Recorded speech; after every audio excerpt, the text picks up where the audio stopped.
Still like click click. Struck a pose for the cameras, quick. Paparazzis got you on the hit list. Everywhere you go like. Well, so far it's all been independent, from building a studio to shooting music videos to flying to Los Angeles, and everything's done independent, and I feel that is the best way. Nowadays labels are more want to see what you can do on your own back, if you can sell units on your own back and what you can do for yourself. So if labels come and they offer the right offer that I'm happy with, then I might accept it. But I'm happy at the moment to do everything independent. And yeah, man, I think it's the way to go. Okay, because that's a good point in the sense that, you know, you could get signed, right? But labels at the moment, they're looking for people who are pushing themselves, pushing their own units, and then they come after you. Yeah. So your game plan is now basically to push it out yourself and let them come to you. Now, what artists would you like to work with that you're not working with at the moment? If there's an artist you said, you know what, I definitely want to work with that artist, is there any artist that you can think of that, yeah, you would like to work with? Well, there's so many good artists out there. It'd be hard to pinpoint just one particular artist. Is there a specific genre or? Well, talking about genre actually, got another question. You just sparked another question. Now, as a producer, what genres of music are you actually working with? Are you kind of sort of like the hip hop, R&B, dance, or would you say, you know what, as a producer, you produce anything? Well, wherever I produce, it has to have the basics of hip hop because I've been brought up in hip hop. But it's everything from hip hop to dance. Mainly it's hip hop and dance. So everything has the little twang of hip hop in it. Okay, so let's say for example an artist in America kind of picks up on one of your beats and says, yeah, I want to work on one of these beats. How do you actually work with them? Do you get them to sign a contract? You let your management deal with it? Because obviously the music industry is a dirty industry. You know, you could give your beat or a track to an artist, and before you know it, the track is in the middle of Timbuktu. You don't know what's going on with it. As a producer, you know, how do you handle that? Well, everything has to be copyrighted. The copyright game is very, very complex. So you do your best to make sure that it's covered. I wouldn't send a whole instrumental. I would send a little sample. And if they like to hear more, then they can hear more. Yeah, so make sure your stuff is backed up and copyrighted.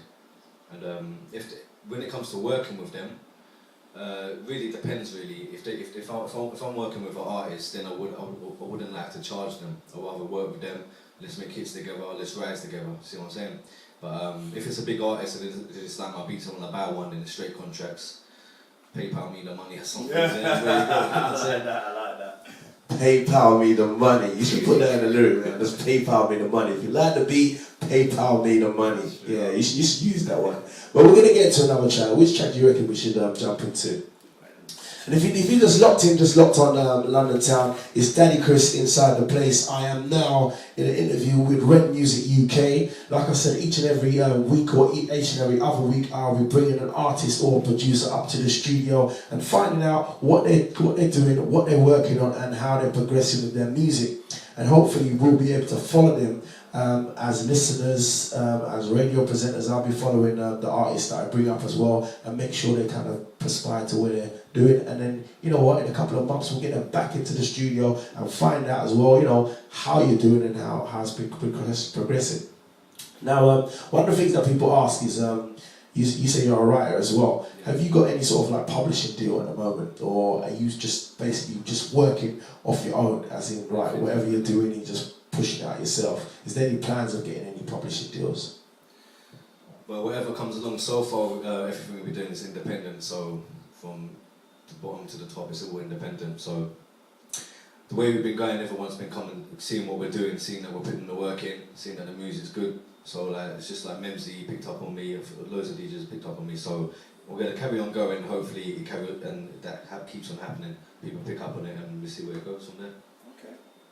So there you go. So the one thing that really sticks into my mind though is the album a month, man. The album a month. That's definitely a good one. So what track we're going to get into? Number 4. Well, we're going to get to number 4, which is Bubblegum Rappers. Bubblegum Rappers. But before we get into that, what is it about Bubblegum Rappers? Well, basically, from the start, I've had, you know, you get some negativity, in this industry, it's a tough game. Everyone's got an opinion, so this is basically my turn to judge the industry, because the industry have been judging the way I do things and trying to control the way or how my music should sound. So this is my turn to judge how the industry is and what I think about it. So it's a bit controversial. I'm attacking a few people. Well, definitely, as you said, the music industry is a dog-eat-dog. It's a cutthroat industry. It's not a joke, and obviously everyone's obviously got their own opinions. And sometimes you got to compromise, sometimes you don't compromise. As an artist, as a producer, how much are you prepared to compromise? Because obviously, if you look at the charts now, it's very, very dance oriented, right? If you go to the clubs, it's very, very dancey, right? So there is got to be some sort of compromise to reach that commercial level. Now, as an artist, kind of, how do you kind of intend to compromise with your music and your style? For me, myself, I've been brought up on pure hip-hop. So lyrical content is very important to me. The way I see it, a lot of songs that are out there, I won't mention any names, but a lot of songs that are out there, I think if I had them songs, it would be the same thing, but the lyrical content would relate to a lot more people from our communities. So I'm saying, because a lot of the music that I do here is good for the clubs, there are good songs, but I don't think on a broader scale everyone can relate to it. So that same song will be the same thing, but with a bit more lyrical content in there. Now, obviously, we're not mentioning any names, but are these songs that are in the charts or songs that are just like out there? Because the reason why I say that is because controversially, right, if they're in the charts, a lot of people obviously buying that music, and it might mean that some people are related to it. Now, what do you think of that? Of course, people are going to relate to it.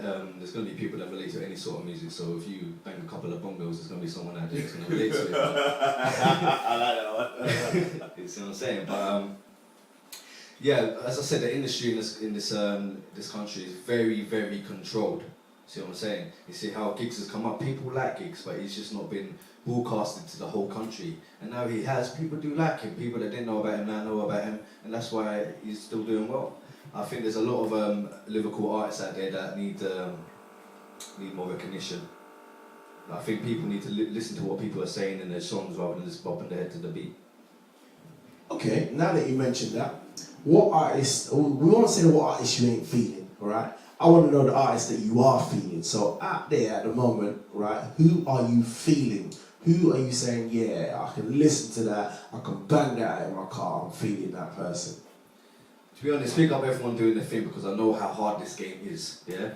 This game is very, very hard, so do what you have to do to make that money, but I would say people are feeling I play in my car.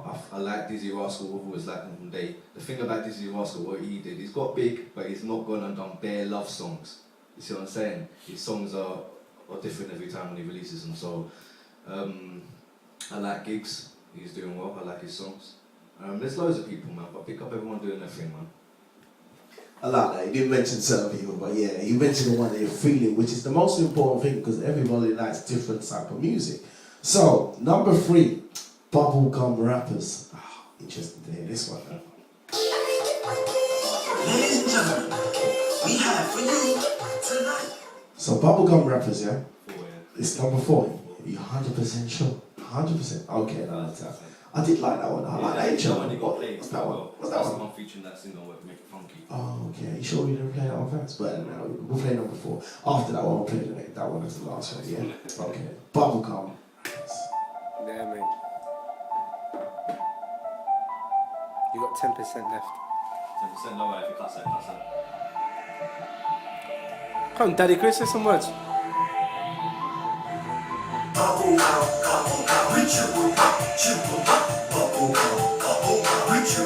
Red Music UK.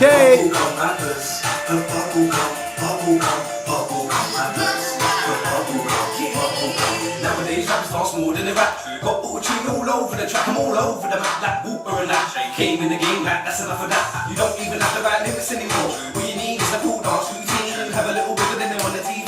Bust a little statement, it's so easy. They like click click, struck a pose for the cameras quick. Paparazzi's got you on the hit list.